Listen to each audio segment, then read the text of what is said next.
You know the album was whack when you pose like this.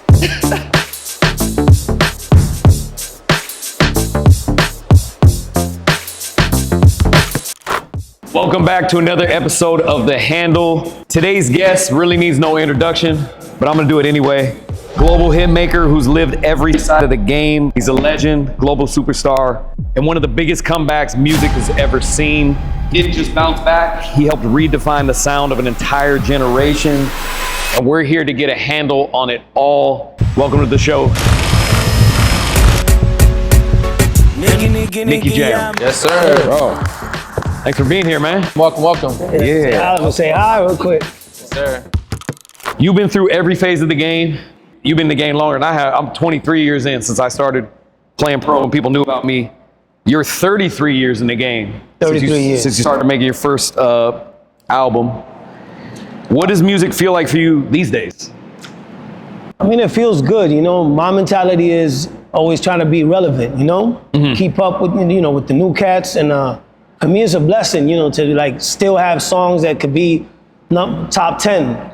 And after 33 years, you know, in the game. So I'm just, you know, I'm blessed, I'm happy, I like what's going on. I'm not too, remember, I come from the era where there was no TikTok, none of that stuff. Right. I'm more, you could say more from the Instagram era. You kill Instagram, 40 mil followers. Yes. Yeah, you crush on Instagram, dude. I think I crush. Yeah, Instagram was my stuff, but then the whole TikTok thing was, for me, was like, is really new. If I say I understand it 100%, I'm lying. I got my boys, they hook me up on it. I look at what people, I look at what these new cats are doing. And I you know, and I always try to keep up. You know, I try to keep up. But at the same time, never lose your essence. Because that's the problem. If you lose your essence, and then you sound like somebody else. So Like the authenticity of who you are. exactly. It's Okay. still Nicky Jam, but you know, I give it a little twist to always sound to what's happening. And like I said, I have a team. You know, I have a team. I have my people. They in my studio. You know, and they let me know. Like I have no problem with somebody in my team telling me, "Yo, Nicky, that's not nice. That's kind of whack. Like you do something better." So you don't got all yes Good. men. You need. Yeah, I don't have yes men in my crew. You know what I'm saying? Like they'll tell me little like in quick. Yeah, this ain't it. Nicky, this ain't it. You gotta make it, you know, you gotta make it better. And that's what made me, you know, be relevant in the game. And that's like, I think that's the way JC and all these people done it, you know? Yeah. They have a team. You can't do nothing alone. I mean, the couch is heavy, but if you have 2 or 3, you could, you know, you can move that couch easily. Facts. Right. That's a good point. A lot of people look at you guys like y'all been here for so long, you know, and it's not just longevity, it's like staying relevant. I'm like the only, I could say the only artist in the Spanish game that did a comeback like the way I did it. Yeah. Because normally artists that like fade away the way I did, they gone, they never come back. So it's a blessing for me to like, you know, I was like off for like 10 years. I was in drugs, I was in jail, I lost everything after having everything. And then I went to Colombia. And in Colombia, you know, the reason why I went to Colombia is because in Colombia, even though I had like old songs, they were like, you know. Like classics to them. For them, they were classics.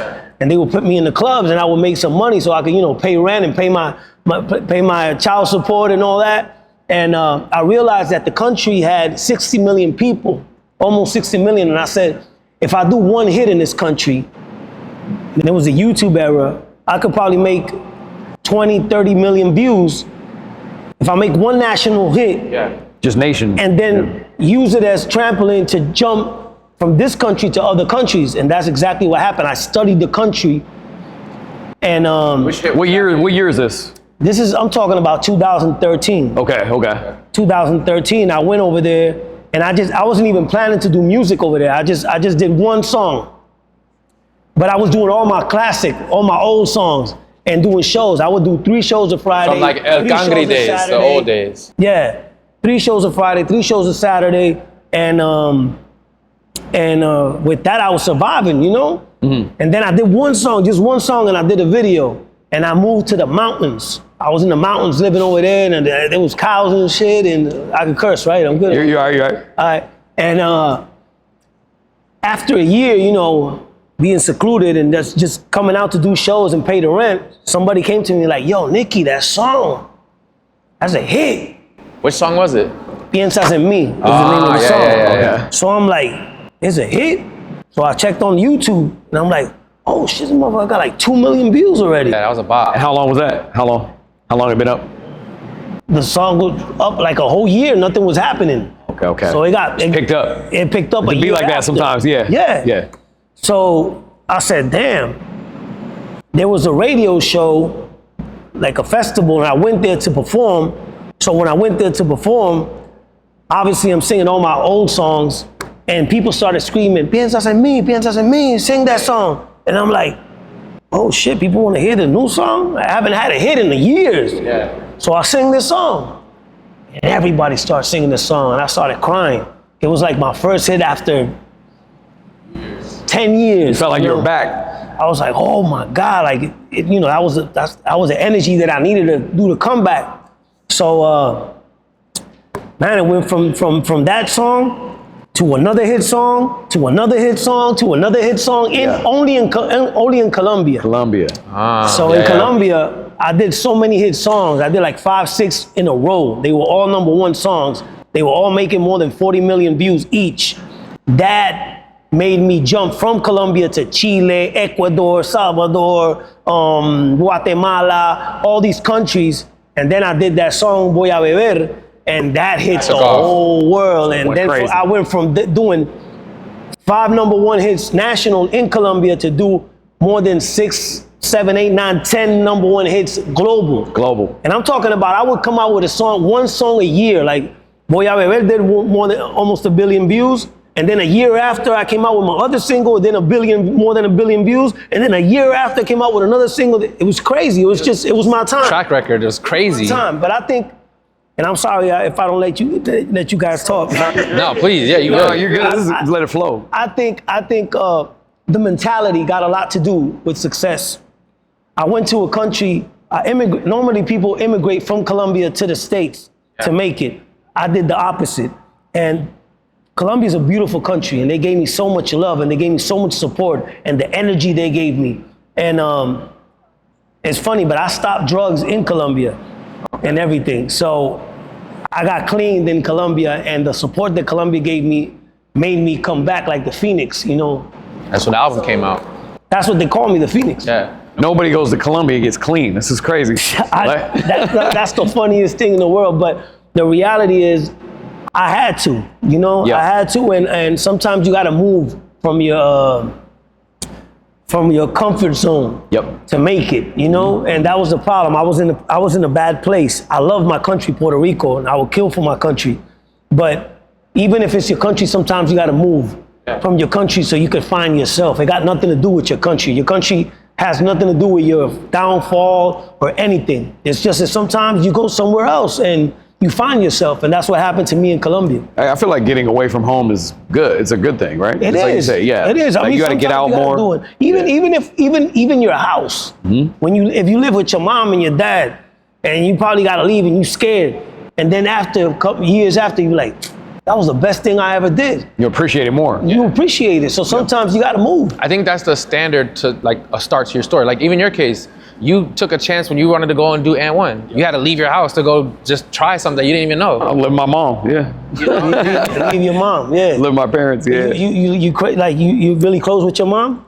Yeah, I was living with my parents at the time. I wanted to move out. I was in like junior college, and I was sleeping on my homie's couch most of the time because I wanted to just get out. We all went through that. But so I couldn't wait to get out. But then, then getting out, you look back, it was like, my parents did a great job raising me. So you can recognize the value of home by getting away. I totally agree. 100%. Let me ask you this because we'll go back and dig in on the story. Yeah. But what drives you today? Like still going, like, this many years in, like what still drives you today? Well, the way I see it is, I've worked hard enough to retire if I want to right now. Okay. But like this old guy that been working for more than 40 years, 30 years in the place, and then he retires and then he don't know what to do. Yeah. I feel like I'm gonna be that guy.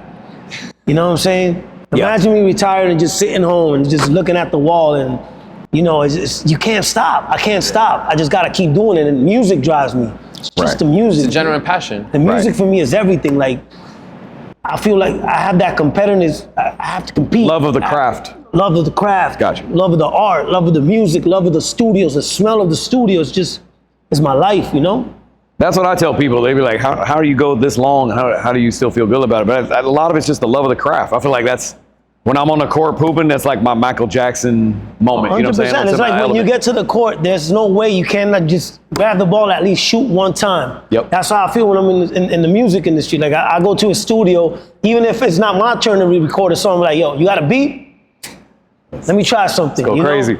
Let me get in there. You actually love it though, you know, and I think that is, as long as you have that flame, you could do this for forever. It's crazy because the only part of my job that I liked was the creative part, just working in the studio. I didn't like touring. Really? I didn't really like the stage, and now I'm enjoying the stage better than ever. So it's a good thing that I'm enjoying it now in my older age Flip-flop, than when I yeah. was younger. You know, because before Usually think it'd be reversed though, right? People love it. They can't let I feel like the everything's attention. reversed You're now. not after the attention. I remember I used to tell my managers like, "Yo, we've been touring for almost a year. I want to do music. Yeah.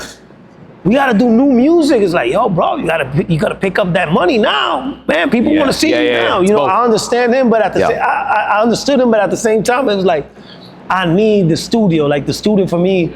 But now, you know, I'm enjoying both of them. So Okay. Interesting. We were talking about collaboration earlier, and you know, being somebody who's prominent, everybody probably wants to make a song with you, right? Or collab with you on some type of level. What makes you say yes to a collab?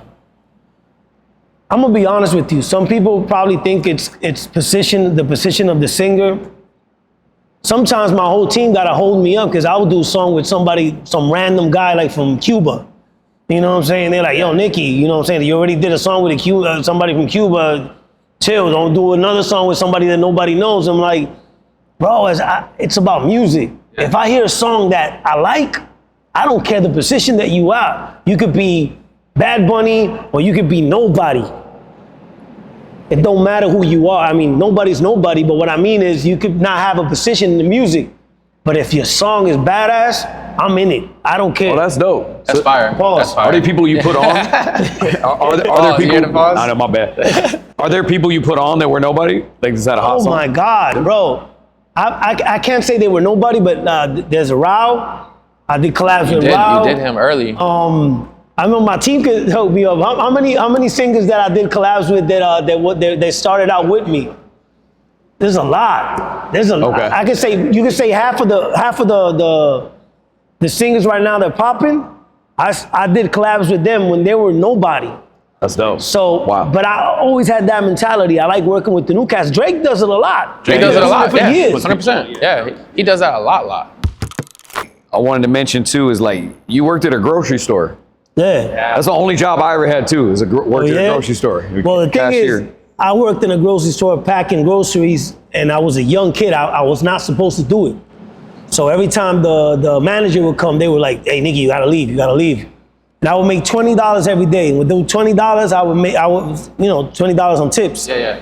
And if I take the little cart to the car, they'll give me more money. Yeah. With that money, I would buy ham, cheese, rice, milk, cigarettes from my dad every single day, bro. That was just my job every single day, and that's what discovered me because I used to freestyle while I was packing the groceries. I mean, you got the eggs, the tomatoes, what you want me to pack your potatoes and stuff like that. Obviously in Spanish, and I became a celebrity in the place. And then one lady came to me and like, "Hey, you ain't gonna rap for me today?" I'm like, "Yeah, sure."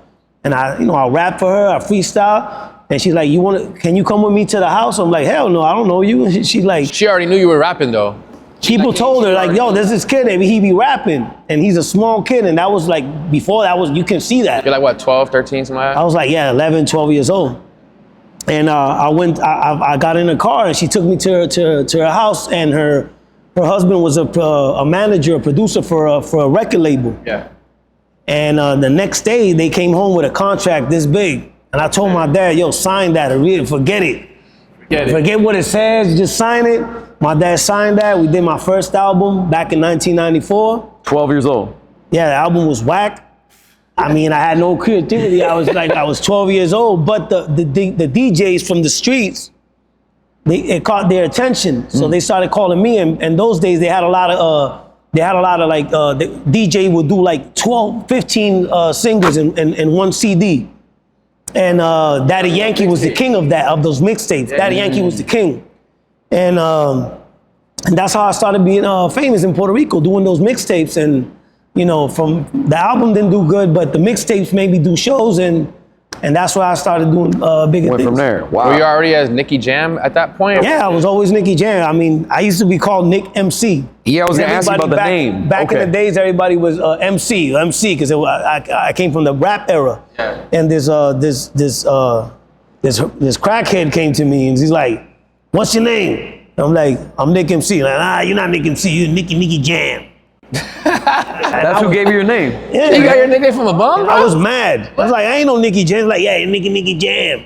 And then he started making fun of me, and everybody started calling me that, and it went from me getting mad to like owning it. I'm like, Maybe that's hot. Yeah. and That's to kinda this fire, day, I'm though. Nicky Jam. That's crazy. I actually didn't know your name is Nick. Yeah, I don't think I knew that. That's My name crazy. is Nick. Yeah, I'm a Spanish guy with a white name. Yeah, because you don't see Puerto Ricans called Nick. No, Nick is not really like a Puerto Rican. Jose, maybe, you know what I'm saying? It's funny Yeah. because Yeah. Nick is a name that it's not in Spanish. It's really hard to say because it's not really like a Spanish name. So that's why Nicky comes into it. Yeah. Cause hola, me llamo Nick. I'm like, what? Nick. Like everybody's Juan, Jose, Victor, Felipe, and saying Nick, and then my dad, my pop started calling me Nicky, and Nicky was easier, you know? Yeah. That's crazy, bro. What a risk, first of all, real quick, going into the 12 years old, going into this lady's car. Yeah, it was a risk, but Yeah, I was like, you just went with the lady. I was thinking that though too. I mean, I was like, you probably think she was trying to holler. You want some candy? I mean, if you see it that way, but the reality is, I'm from the hood, and it was a risk for her too. Oh, okay, I got you. Cause she was a stuck-up lady, you know what I'm saying? She getting this kid from the hood in the car, so it's like if she feels comfortable having me in the car. I mean, you know, and I had a gut. You know, when you have that gut, he's like, you know, I think it's a good idea for me to get in this car. And it was a good idea because, you know, I did that album. It was an experience for me.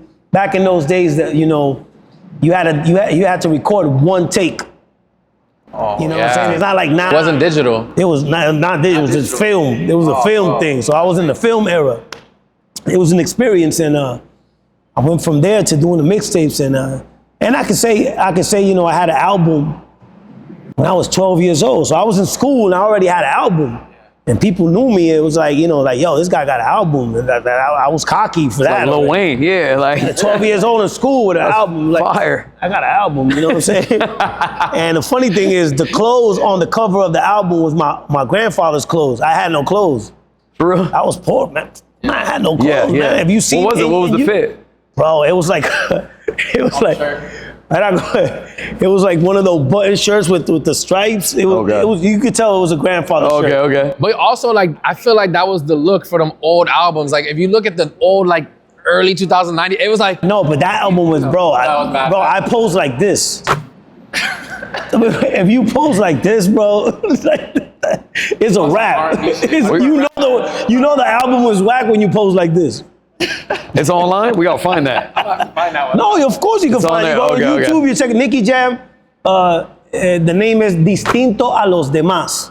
Okay. It means different from the others, and it was different because you saw that shirt, my grandfather's shirt. I was very different. We gotta check that out. Definitely, man. How much, we were just talking about this, about authenticity. How much of your real life goes into what you're making now?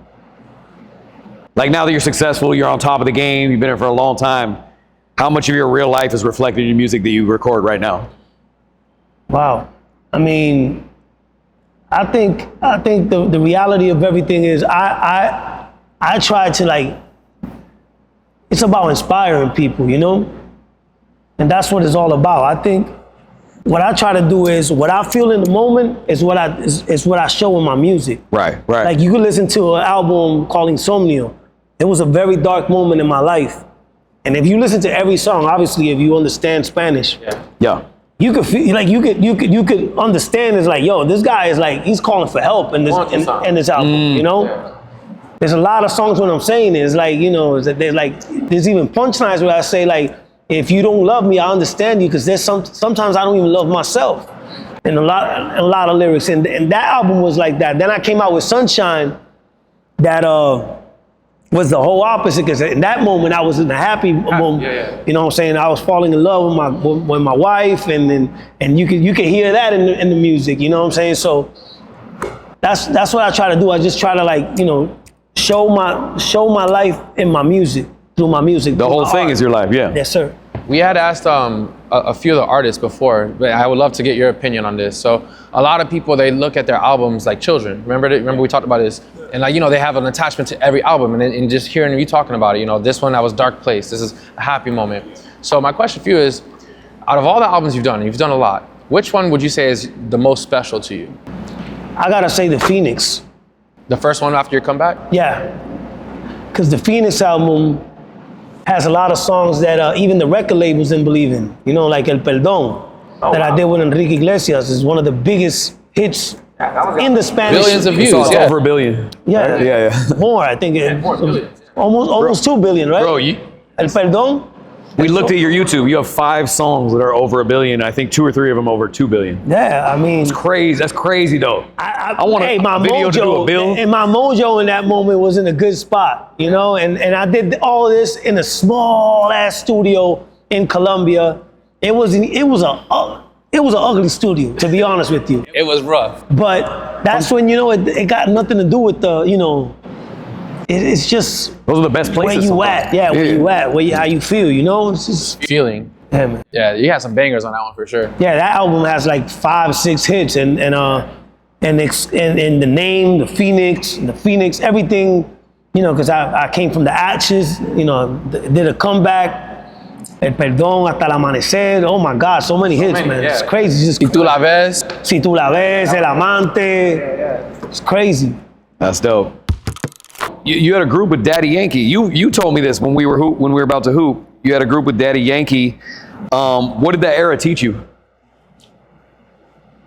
Oof. Daddy Yankee, you could say he's my mentor, you know? Okay. My mentor. What's the age difference between you guys? Probably like 5 years or 4 years. So it came before. Okay, Yeah. gotcha. Yeah, he's older than me, and he started before me. I'm gonna take this chain off real quick. Okay. Really heavy. All right. Hey man, that thing fire, bro. I gotta step my Cuban game up. That was the first thing I seen. This dude was shooting threes. Like, that thing was. What I learned from the era of Yankee is discipline is everything. Okay. And he was very disciplined. He is disciplined till this day. And I wasn't. I was a rebel. Okay. I was a rebel. I was doing drugs. I was hanging with the guys from the hood. I was with a pistol every day, because we went through a lot of stuff. You know what I'm saying? They killed our best friend years ago. Our best friend, and the guy that killed our best friend said we was next. So me and Daddy Yankee, we had to move to hide in New York, and we hid in New York for a couple of probably like almost a year. So I had to hustle in the streets and, you know, make some money. And we had to, like, you know, both get our straps together and come back and, you know, say, we ain't gonna stay in New York, you know, hungry. We gotta do our music. What year is this? This is 1999. So y'all in New York? That's We in crazy. New York, I didn't know this. Okay. Yeah, we lived in New York. We was in the Bronx, Creston 193rd. We were hustling that mango piña, you know what I'm saying, selling that weed and all that stuff to survive. Yeah. And we made that money, a couple of money, so we could get strapped and come back to Puerto Rico and do our music and be scared in the studio, because we know that somebody was looking for us. And the only reason why they was looking for us is because we was just friends with the person that you know, we were affiliated with that guy.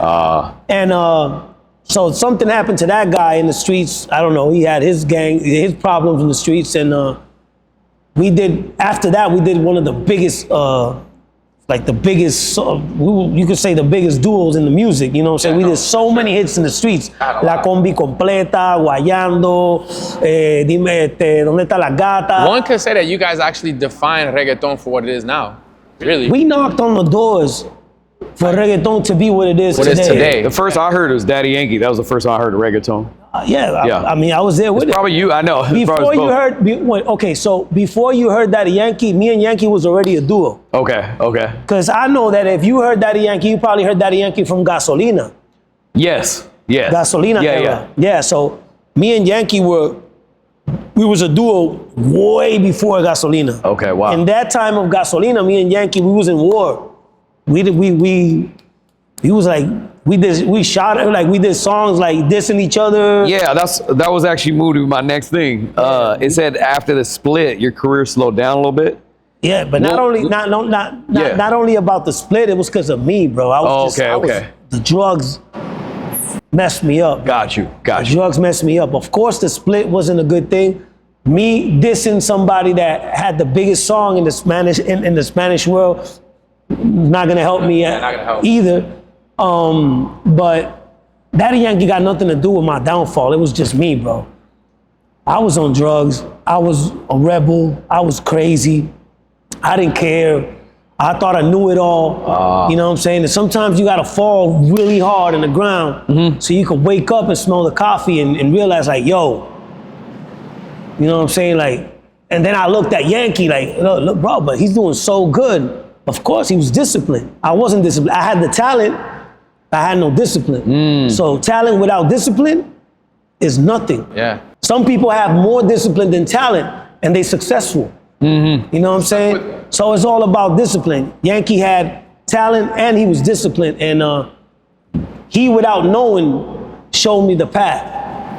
And then when I moved to Colombia, after I went to jail and cleaned myself from drugs and all of that, I went to Colombia and I did my comeback.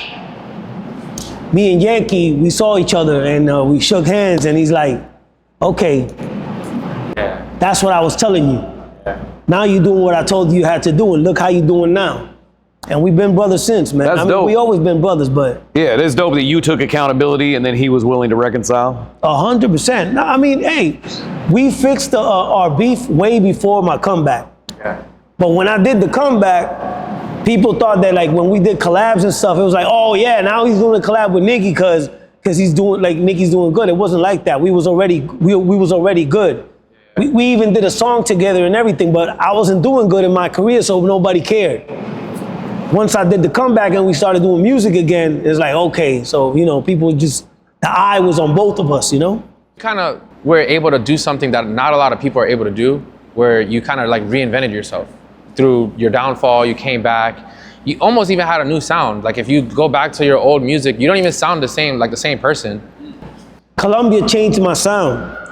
Because the funny thing is, my style was more like aggressive, more dance hall, more like, you know, like Freestyle. Reggaeton, perreo, freestyle type of vibe. When I went to Colombia, I started studying their music, and I didn't realize I was so melodic. I didn't realize I could sing. Like I always do melodies here and there back in the days, but in Colombia, I feel like my vocal technique got so much better, and I started singing more than rapping.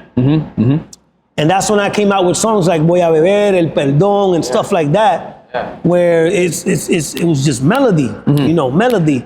And I could say I changed the game in a way, because everything that was happening in Puerto Rico and the reggaeton scene was more like that aggressive perreo, and I came with the melody, with the singing, and that was me and J Balvin was doing that in Colombia before we went out to the world. So yeah, I mean, Colombia changed everything. It changed my way of thinking. It changed my way of doing music. It changed my way. It humbled me, because I saw how humble the people was in Colombia. If you go to Colombia, you go to the streets of Medellin, the way people are, man, like you could be in a restaurant. It's like, you have soup here? Like, no, we don't have soup, but I'll go buy everything and I'll make a soup for you. Yeah. You can't find that here in Miami. No shot. You can't find that here in the States. You can go to a restaurant and try to get a soup, and they're gonna tell you like, oh, we got no soup, we got no soup. So whatever's in the menu, right?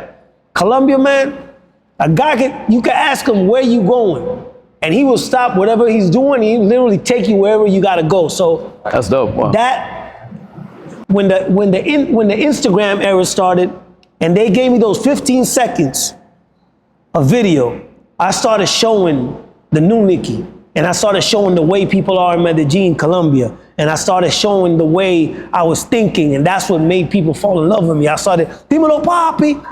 Yo, we're over here. Like, I would go under a bridge with a homeless lady and just talk to her on my Instagram and just say hi, being famous already, having so much hits. And people fell in love with me because of that. Because that's my essence, you know, that's who I really am. Till this day, you know, I think coming to Miami changed a lot of that. Because the life of Miami is way different from Medellin. Yeah. Right. What year did you move to Miami? I moved to Miami in 2016, I think. Gotcha. 2016. Got you. It's a different environment though, right? Like I think I was talking to him about that too. You can't go anywhere. Miami. Yeah.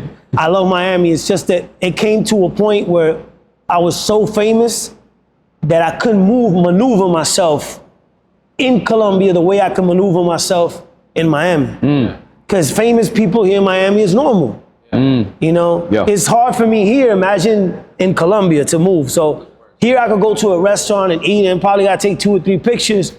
In Colombia, I go and I probably gotta take 40 and 50 pictures. You're gonna shut that place down. Let's call it. That place It's just, I felt like it was easier for me to maneuver from here. And Miami is like the center of everything. Like, so from here I could go, the record labels here.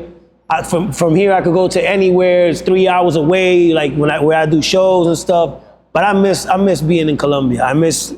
Really? Yeah, I wish I could live in Colombia the way I used to do. I can't do it anymore, but I wish. Yeah. I have houses in Colombia, restaurants. I have a whole island over there where we have a resort. Nice.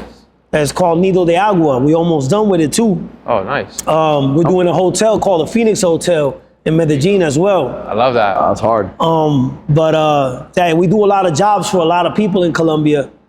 But to live there, it's kind of hard to maneuver, you know. But I wish I could live there again because I know my mojo is 100 times better in Colombia. I don't know why. I just feel that I can write better when I'm in Colombia. You know, you see the people, the way they are, the way they live, the way they talk, the way they do everything, the music.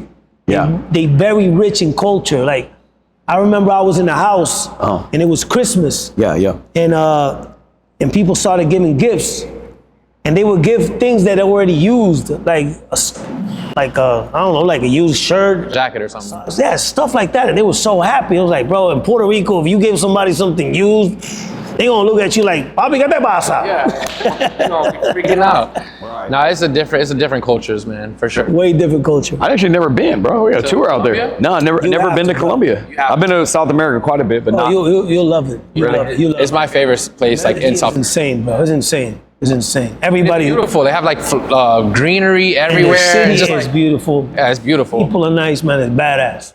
That's dope. We touched a lot on your story already. I like it because it was very organic. But moving to Medellin wasn't just a change, it was a reset. What actually pushed you to make that move to begin with?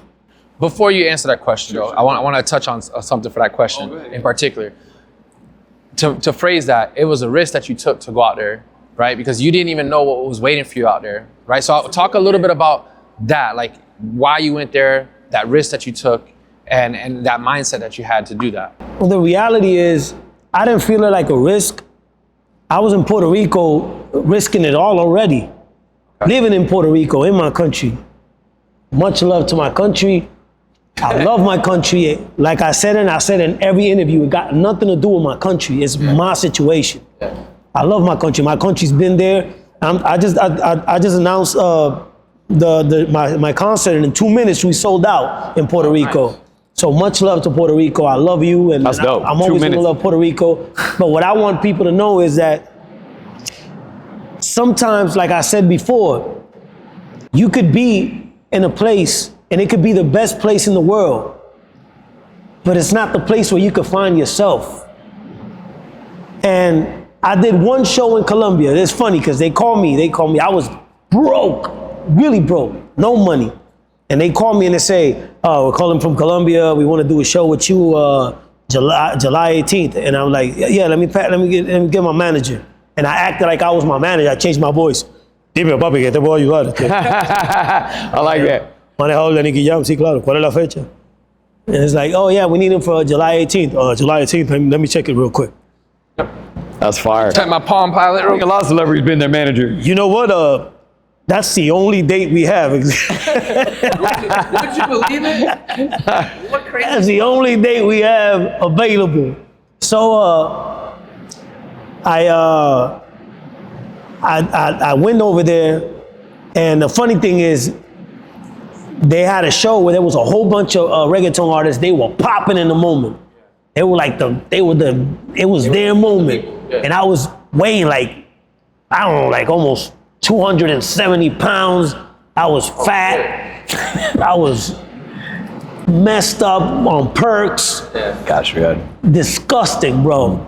And you know when you know you don't look good, you have that face like that insecurity. You know what I'm saying? It's like, you know, your head's down, but you know, it's like, yeah, what's up? How you doing? And then I'm like, damn, I'm doing a show with all these guys, and these guys are killing the game right now. And I'm like, shit. And I see that everybody's performing, and they leaving me for last. And I'm like, yo, don't you think that these cats are the ones they popping right now? Why are you putting me for last? They're like, nah, bro, you wrong. You only came here once in Colombia since you did all those hits you did, and everybody's waiting for you. Oh shit. You didn't even know. I'm like, oh. Isn't that funny? You can not even know how big you are sometimes. So you were the headliner the whole time. I was a headliner, and I was looking at these cats in the hotel like I was like the embarrassment of the place, because I hadn't have a hit in years. So, and everybody's like, yeah, and I'm looking at them like, yo, so, and they all looking at me like a legend. You know what I'm saying? Because I've been in the game for so long. So when it's my turn, I go on stage, man, and the crowd goes crazy. I'm talking about 20,000 people. It's just screaming. That's fine. And that same week, I did like 10 shows. In Colombia. In Colombia. And then I went back to Puerto Rico. I bought myself a car, paid the rent a couple of months. And I told my girl in that moment, like, yo, mommy, we gotta move to Colombia. They love me over there. She's like, hell no, I ain't moving to Colombia. You just wanna be with those girls over there and do drugs and blah, blah. Like, nah, I'm telling you, there's work over there. We could live way better over there, and it's cheaper. Yeah, way cheaper. And that was what year? that was like in 2008. Okay. She's like, nah. And she started arguing. I was like, you know what? I'm leaving. She's like, oh, you gonna leave? We're like, yeah, I'm leaving. You don't wanna come with me? I'm leaving. So I left to Colombia. And I started doing shows, bro. Shows. I mean, because people, they haven't seen me. And for them, for people in Medellin, I was a legend. For me, I was a washed off reggaeton artist with old songs. For them, I was a legend with classics. You know, because in Puerto Rico, it's different. If you don't have a song in the moment, you know what I'm saying? You're not popping in the moment, you're not hot. And in the States, it's the same thing. I get it. It's normal. In Colombia, they don't think like that. They have a different mentality. It's like, you a legend. You a legend. And I started doing shows, bro. And then it went from doing shows to, I said, you know what? I love this country. I feel good in this country. I stopped drugs in that country. I lost weight in that country. I got skinny. I got my shit together. And I started doing hits in the country. And it went from doing hits in the country to doing hits in the world. Damn. Dude, that's sick. Inspiration, bro. That's fire. Yeah, man. Wow. In this segment, we're gonna do is the Off the Heezy segment. This is basically where we just do a rapid fire with a couple questions. We're gonna ask you a few, and you just, whatever comes to your mind, you just let it out, okay? Okay, I'll try. All right, so what is your favorite food item from the Industria Bakery? I gotta go with the hamburger, with the El Boricua hamburger. Okay, so I'm glad you mentioned burger. What would you say is your favorite burger joint? Can't say your own spot though. No, Kush.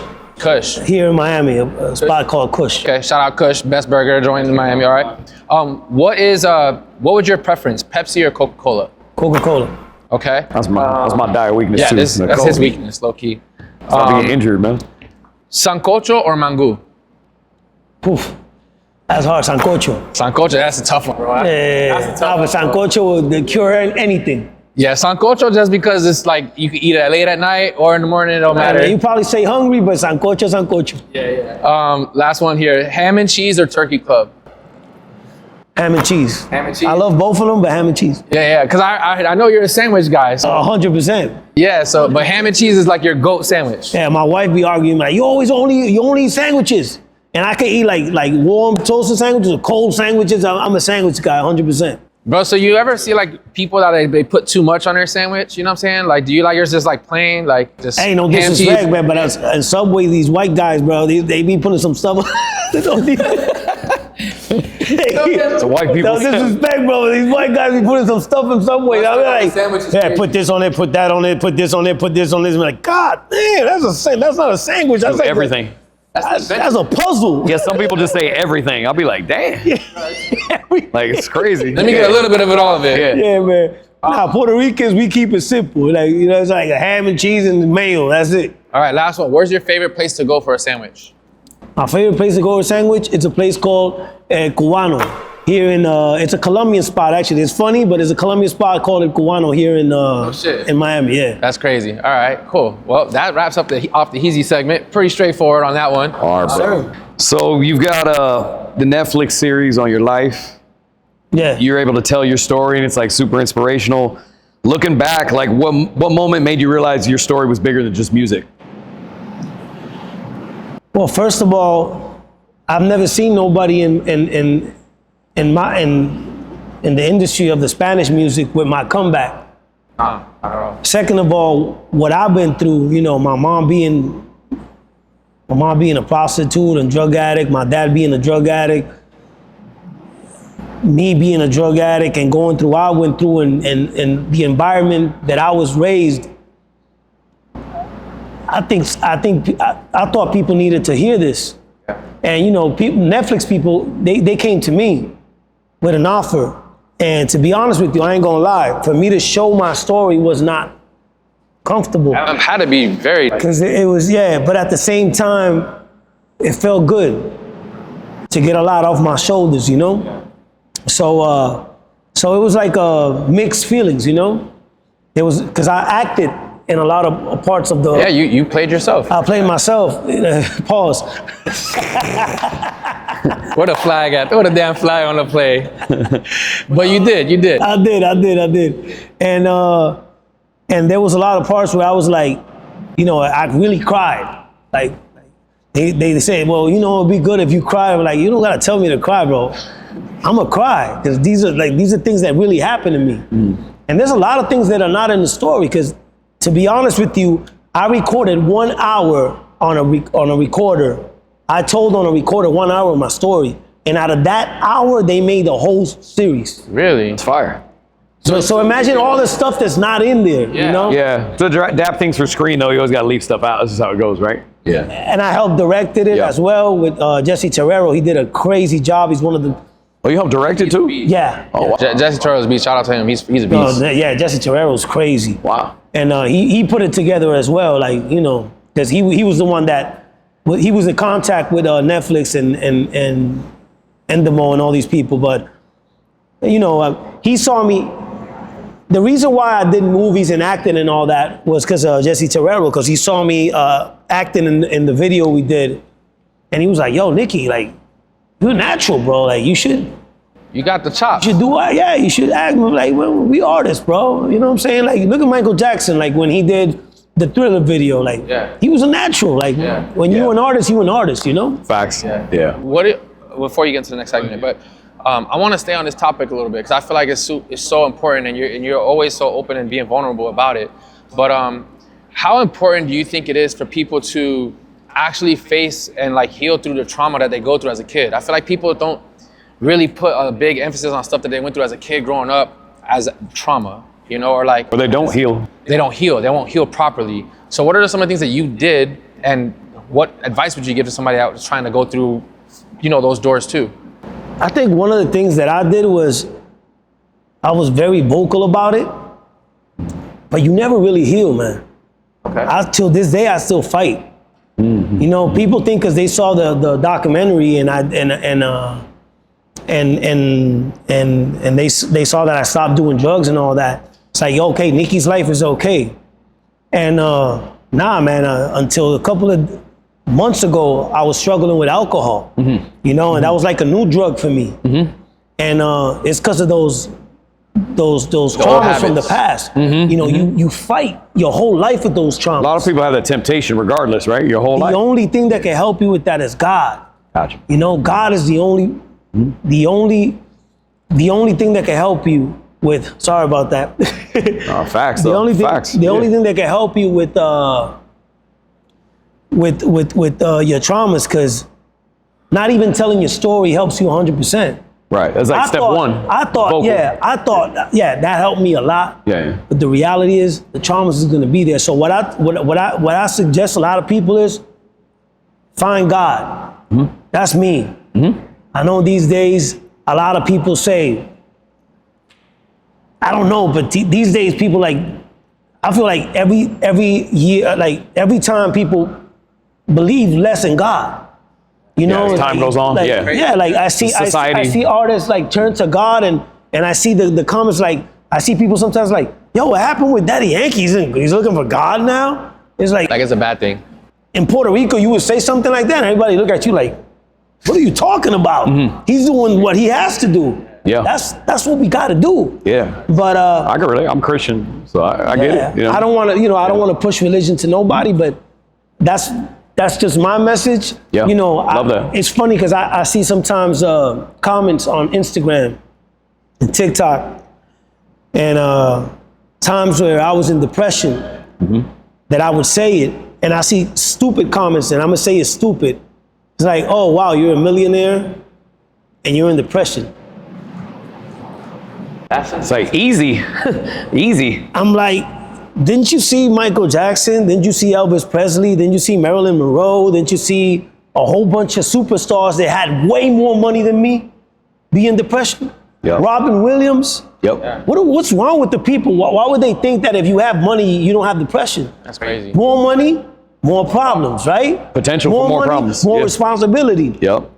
When I had no money and I was in a farm in Medellin and all I had to do was pay the rent, I was happy. Happy as heck. Now I got all the money in the world and I'm not 100% happy because I got a lot of responsibilities. You know what I'm saying? I got a lot of people trying to take money away from me. I'm trying not to fall. I'm trying not to let it get, it's like we have this saying in Puerto Rico, and in Spanish, say, no la dejes caer. That means don't let it fall. You gotta always you gotta always full expectations, bro. That's crazy. That's crazy. Facts, bro. How do you deal with that? That's good, bro. Yeah. I mean, I'm Christian too. I accepted Christ 2011, so that's always my thing too. You know, you can't stay level-headed, refrain from temptation, not go astray about God. You know what I mean? Amen. About Christ. Amen to that. Amen to That's that. always been my thing. So 100%. yeah. So you're saying it here? He's safe. You know what I mean? Yeah. No. I mean, Yeah. I say, I'm gonna tell you this. The way I say it is, Coke, by the way. the only thing that For those of y'all that are In the asking, refill, we talking about God. I was like, it's like God and drinking Lint. yeah, right. Nah, but I'm just trying to give the message that helped me. Because the reality is, I could tell people go to a psychologist. I could tell people go to therapy or whatever. Hey man, whatever works for anybody is different. Like my situation is not going to be your situation. I could tell you this helped me. Yeah. But you can be like, it didn't help me. This helped me. So everybody's a different individual. Yeah. Facts. Right. We were talking about this before. Like, you're in Bad Boys 3. Yeah. That's a crossover right there. I was shooting everybody in that movie. Yeah. And then you were in Triple X, you said? Triple X with Vin Diesel. Well, that sounds weird. That's a pause right there. Pause. And actually, Another flag on the play.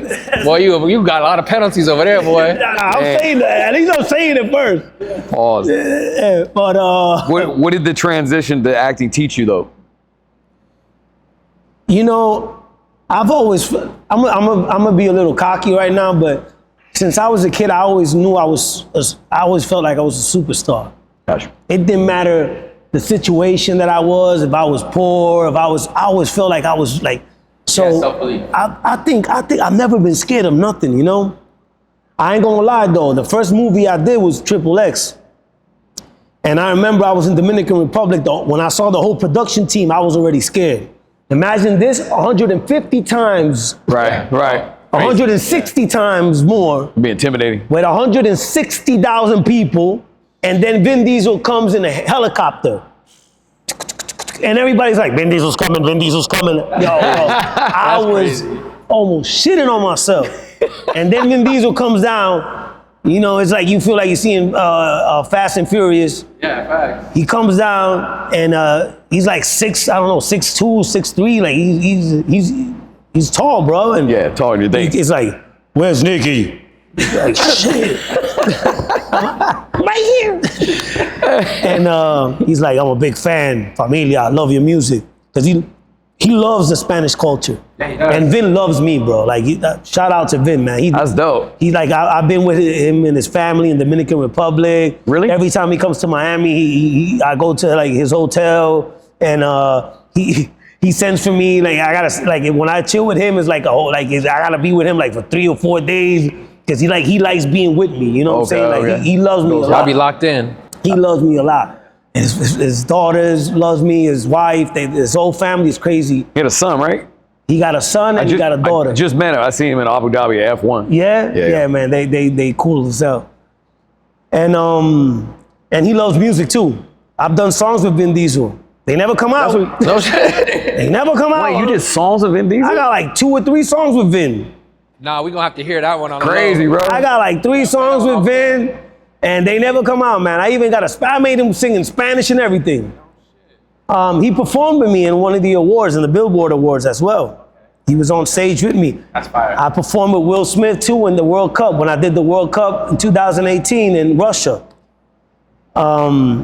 So he's like, hey, they gave me this, I gotta do all this, and but the way the writers, like, don't forget about the writers. Do it, own it, do it the way you would say it. Because the words the writers, you know, Their words. they don't got the street words, they don't got the codes. You from the streets, so do it the way. And I said, oh, really? So when it came to my part, my first part, it was like a face-to-face with Vin. We was negotiating about guns and stuff. You know what I'm saying? And I did pretty good. And from there, you know, after that, I did the series, and it was, you know, I did my series, and that made me act way more better, because it was like a whole year acting. Gotcha. And it's like a muscle though, right? That's what I found with acting, it's its own muscle. Yeah, it's natural. Yeah. You just gotta be natural. The funny thing is that I was fat when I got to Colombia, so I had to gain weight to do that movie, to do that series. And from doing that, then I had the Bad Boys movie, and then I was fat in the Bad Boys movie. Oh, but I you did just pretty came off good. that. Okay. Yeah, if you see me like, but people still recognize me everywhere I go. Like everywhere, it's like a black dude. He was like, "Yo, you was on Bad Boy 3, right? I seen you." That man was a shooter. Yeah, man. Shooter. Hey, speaking of, he's a shooter on the basketball court too. Yeah, I got a shot. I mean, it's kind of ugly, but it goes in. No, it worked, bro. Let's talk about that. We first met, I think we met on the gram or something, right? Like Yeah. 6, 7 years ago, maybe? I Or texted 8 you years on the gram, yeah. That's right. And I was like, texted you, whoa. and it was like a big fan, you know what I'm saying? I've seen him since he was in N1, since he was a cooking, kid. yeah. And then I saw him do doing his content in the streets and stuff, and I'm like, I'm gonna text him, forget it. Yeah, I'm gonna tell him, you know, I'm a big fan and whatever. I texted you. I appreciated that. That's one thing to register with you is like, you're just authentic. You were like, bro, let's hoop. Let's get up. Man, Let's whenever chill. you know want, what I'm come saying? to Miami, we Yeah. hoop, no problem. Yeah. And I wanted to make sure when you came, I wasn't trying to make people like go one-on-one with you. I was like, yo, this is like just basketball, Yeah. we chilling, Yeah. you just gonna sweat, you know what I'm saying? And we had a blast, bro. We had a Yeah, blast. super cool, bro. So yeah, we just linked up this year. Went and hooped with you and your It squad. took like 2 years for me to us to link up. Yeah, like- what, 3 years ago, 2 years ago? so like a schedule. I'm like, how am I too busy? Like, how's our schedules not meeting up? It's I mean, crazy. Man, you gotta work. We all gotta work. We all got to work. Yeah, true story. A lot of international travel and all that. But So now you're hooping. I see you've been kind of getting a lot of runs in, bro. talk about basketball. Like, when did you start hooping? Well, funny thing is, I started hooping in COVID. I've never hooped in my whole life. And I know if hoopers see me, be like, I could tell. Yeah, of course. But in COVID, it was just so, I was bored, bro. There was nothing to do. And my girl in that moment, she was a D1 basketball player from Louisiana. And Oh yeah, you mentioned that. yeah, Right. and Okay. she could play. Got you. And I had a house in Homestead that I rented so we could be there and chill and not feel like we're bored and stuck in a house because of the pandemic. And I started playing ball, and then it started from people laughing to, hey, don't leave him alone. He's making them. Yeah, go. Somebody got to get out there. And then practicing every day. Obviously, I have no ball handling at all. But if you leave me alone, I'm gonna shoot and I'm gonna make them. You know what I'm saying? That's.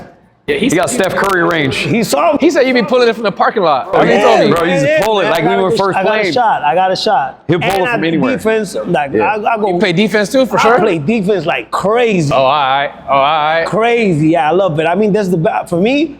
It's the best part of playing because of the you know you do cardio, man, when you do defense. Yeah, it's fun. And I just like the game, bro. I love the game. I love basketball. Yeah. I mean, just when you make them, it don't matter how you play, you made it. Yep. Yeah. And it's badass. Right, You know what I'm saying? right. So it's just, I like the culture. I like basketball. I'm a big fan, since Michael Jordan, Kobe. I love Steph Curry. I love N1, the Professor, everything he did, everything his whole crew did. I watched the whole culture thing. Humble, bro. You know what I'm saying? Humble. Back Back in the days, like, for me, it's even surreal here having a conversation with him, like normal, because you watch somebody so like he never watched me, but I watched him. Yeah. So you watch somebody so much on TV, and then you're like you finally meet the person. It's like it's funny because I'm a superstar, you could say, but I'm over here starstruck with him when I met him the first time in the court. And I'm tripping out. I'm like, this dude got 40 million. I'm like, I'm lost. I'm out the loop, clearly. yeah, man. I was telling him, and it's funny. I was telling him, bro, I took a picture the other day with Jamie Foxx, and nobody told me shit. And I love Jamie Foxx. No disrespect. Jamie That's Foxx, my boy. man. Shout out Yeah. to Jamie Foxx. Yeah. But when I took a picture with him, bro, everywhere I went in Miami, he's like, yo, I saw you with the professor. Hey. I saw you with the professor. I saw you with the professor. I saw you with the professor. It's, Damn. it's great, man. The culture, I mean, the streets, bro, they love basketball and they love Yeah. everybody I that would love to represents see the the culture. street ball come back. Like that era was so, I don't know, like it was so fire for what it was. And then we talk about this all the time off cam. Like how cool would it be to see that again? Like just legendary. I know. I mean, I think it's slowly coming back, though. Street ball? Yeah, I think Yeah. so. Yeah, I think there's a light LITE comeback, Yeah, like yeah, with 'cause- online, one-on-ones, Because the rap takeovers. Yeah. the rap thing is like right. I don't know if you saw, because right now they doing like ciphers and trains.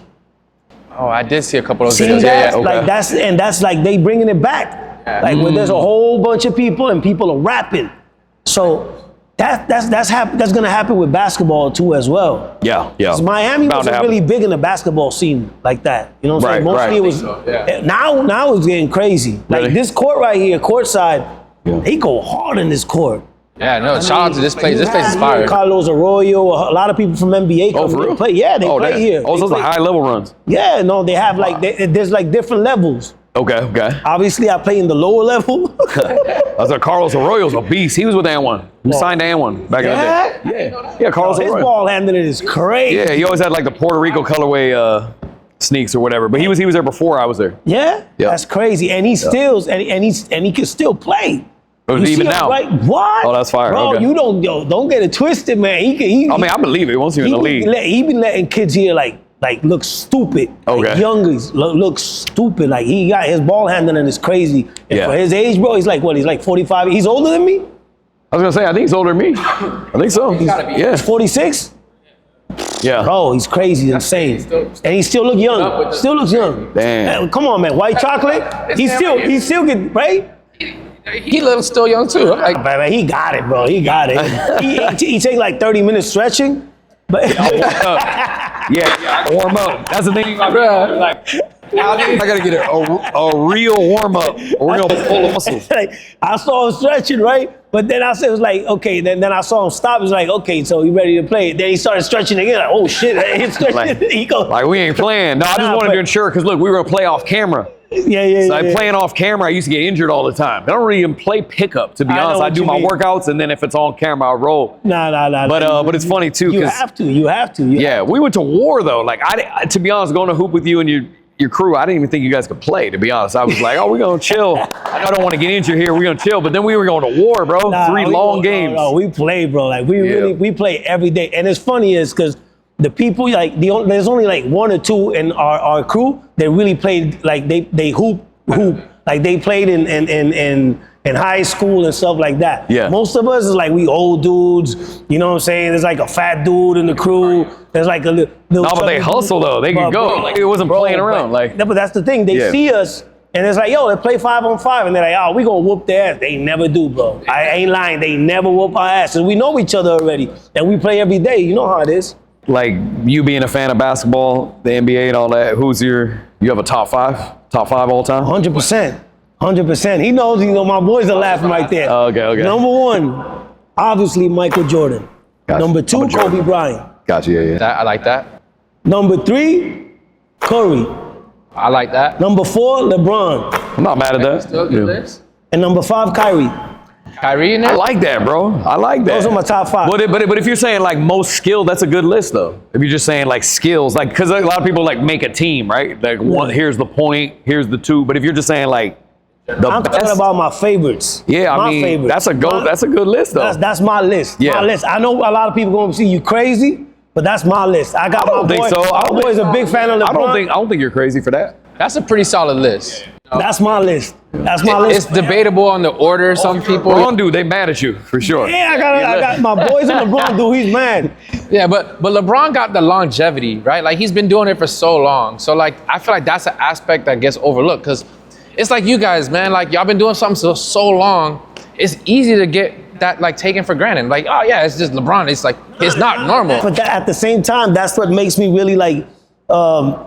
In a way, it's like, okay, so you've been so long, of course you're gonna break so much records. It's like if bro, if you play in arcade, if you play in a game for an hour, 2 hours, you're gonna do way more than somebody that only played 15 minutes. Yeah. You know what I'm saying? Yeah. So it's like, I mean, the comparison is stupid, but what I'm trying to say is, He has more attempts. I like that murder instinct. Yeah, I was impressed he stayed healthy this long too. Kobe so. has that. Jordan has that killer instinct, and what Curry did for the game is stupid. It's its own thing. Changed the whole game, changed bro. the whole game. Bro, you could argue most influential. You could argue. I 100%. mean, And he got ball handling. He's nice.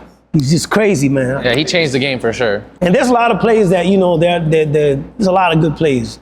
right. A lot of plays right now in the game, and the league is crazy. I know a lot of people be like, oh well, if Jordan would have played now today, it's like. Bro, if LeBron would have played back in the days when they slap you and hit you and punch you, I don't know if you could take that. It would be different. He probably rises to the occasion, though. I feel like he would rise to the occasion. All right, man. We could talk for hours, but you want to get on the court, man? Learn to move? Oh, man, let's go. Let's get it, bro. Let's get it. All right, man. Getting into it. I'm going to show Nicky between the legs. One of my signature moves. One of the signature street ball moves, right? Just for the eras, you know? If I'm gonna go between the legs, one thing a lot of people don't know is you always gotta give like a move before the move. Okay. So if I approach the defense right here, a lot of times they're like that. They're like straight up, right? Come a little closer. They're like straight up like this. So what you gotta do is you gotta turn them, okay? So I try to give like some sort of a crossover. Here, I do like a stiff leg crossover. Stay back a little bit.